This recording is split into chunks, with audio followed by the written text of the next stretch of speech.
Me dieron solo 24 horas para desarrollar un juego utilizando únicamente 2 packs de assets. Y decidí hacer un juego top-down shooter multijugador en Unreal Engine, en donde el protagonista no es nada más ni nada menos que una banana. Sí, una banana con brazos y patas. Así que quédate hasta el final porque te voy a contar cómo fue todo el proceso de transformar esta cápsula aburrida en esta banana con patas.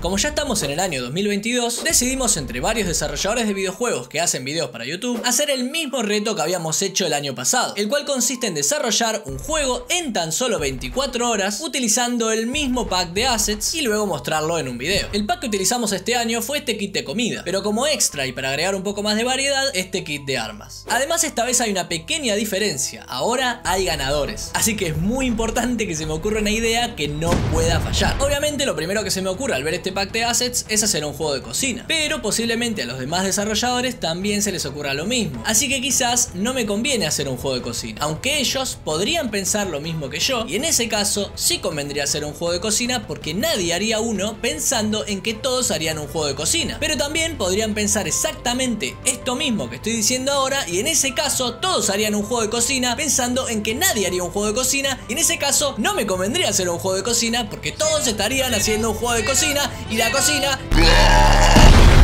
Voy a hacer un top-down shooter multijugador. Y ya. Algo fácil, sin muchas mecánicas locas, pero quiero enfocarme en que el multijugador funcione bien y que el juego esté lo más pulido posible. Si hay menos mecánicas, me puedo enfocar mejor en los detalles. Y al ser multijugador, tampoco tendría que hacer una inteligencia artificial. Así que lo primero que hice fue abrir Unreal Engine y crear un proyecto utilizando la plantilla top-down. Si te estás preguntando por qué no usé Unity, la respuesta es simple. Usé el motor que se me cantó por el sistema de multijugador que ya trae Unreal Engine. Está muy bueno y estos últimos meses lo estoy utilizando bastante para desarrollar el proyecto Patas. Así que como solo tenía 24 horas, era la mejor opción. Por cierto, si no sabes lo que es el proyecto Patas, te dejo un link por ahí arriba. Luego de crear el proyecto, reemplacé el modelo del personaje que viene por defecto por esta hermosa cápsula y le enseñé a caminar, pero siempre mirando hacia donde miro con el mouse. Sí, le costó un poco, pero luego de varios intentos quedó funcionando a la perfección. También implementé que al hacer clic puedas tirar unos proyectiles con forma esférica que al impactar con algo del entorno aplique una fuerza, pero si impacta con algún jugador le aplique daño. Después reemplacé esta cápsula tan querida por esta hermosa banana y un arma cualquiera del segundo pack de assets. Y agregué que al disparar haya un pequeño movimiento en el arma y en el cuerpo del personaje, pero no solo eso, sino que también al movernos el personaje hace un pequeño movimiento como si estuviera levitando. Además, como podemos ver, los proyectiles ahora son distintas comidas que cambian al azar y que al impactar con algo se activan las físicas y quedan tiradas en el suelo por algunos segundos. Acá me encontré con un problema. Como todos sabemos, las bananas no pueden ver, así que para solucionar eso le agregué unos hermosos ojos y una boca que además le da un poco de personalidad, y como no podemos hacer modelos propios, los ojos son 2 sushis y la boca una caja de papitas. Y seguramente te estés preguntando, ¿cómo una banana puede llevar un arma? Y tenés toda la razón. Por eso es que tuve que agregarle estos brazos, que son 2 bananas más pequeñas, y luego, totalmente innecesario, implementé un pequeño movimiento en los brazos dependiendo hacia dónde estamos apuntando. Obviamente las bananas tampoco pueden levitar, así que tuve que agregarle 2 patas, que también son 2 bananas, e hice que se muevan y roten cuando el personaje está en movimiento. Para ahorrar tiempo decidí no agregar ningún tipo de hueso y todos los movimientos se hacen por código alternando la rotación de los mesh. Después tuve que modificar un poco el movimiento de la plataforma porque las habilidades... Bromita, esto no es un deblo del proyecto Patas.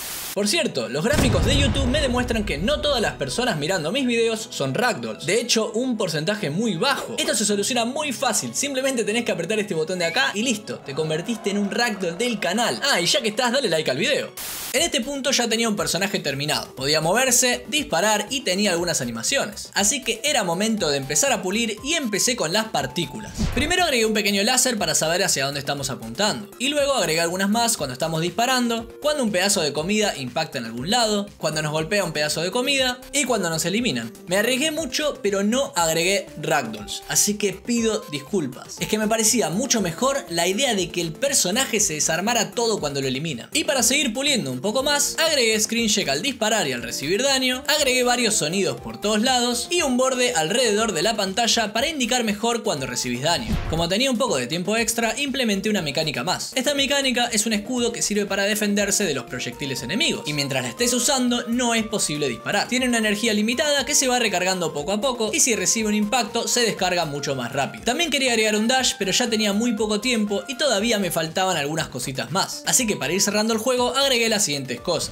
un sistema de equipos para que no sea un combate de todos contra todos, sino que sea un equipo contra otro, una tabla de puntajes que se accede con la tecla Tab, podés ver quién elimina a quién en la esquina superior izquierda, un pequeño sistemita de tiempo que sirve para que luego de 10 minutos termine la partida e indique qué equipo fue el ganador, una pequeña interfaz para indicar la vida del personaje, energía del escudo y cantidad de balas, dos objetos que se pueden agarrar para recuperar vidas y balas, y por último el mapa. Para el mapa me basé en The Dust 2 del Counter-Strike, y para hacerlo simplemente busqué una imagen del mapa visto desde arriba y construí todo en base a él. Intenté decorarlo lo mejor posible, utilizando las distintas comidas del pack de assets para hacer un mapa colorido. No se me da muy bien la parte artística, pero creo que no quedó tan mal. Y luego de probarlo con otras personas, podría decir que quedó bastante bien. Y obviamente, como soy muy poco original, el nombre del juego es Banana Strike. Si vos querés jugar, podés hacerlo completamente gratis descargándolo con el link que está en la descripción. Lo único que necesitas es tener Steam abierto. Recordá que este juego fue para el reto Game DevTuber 2022 y en la descripción vas a encontrar un link de la playlist que tiene todos los videos que hicieron los desarrolladores que se sumaron al reto.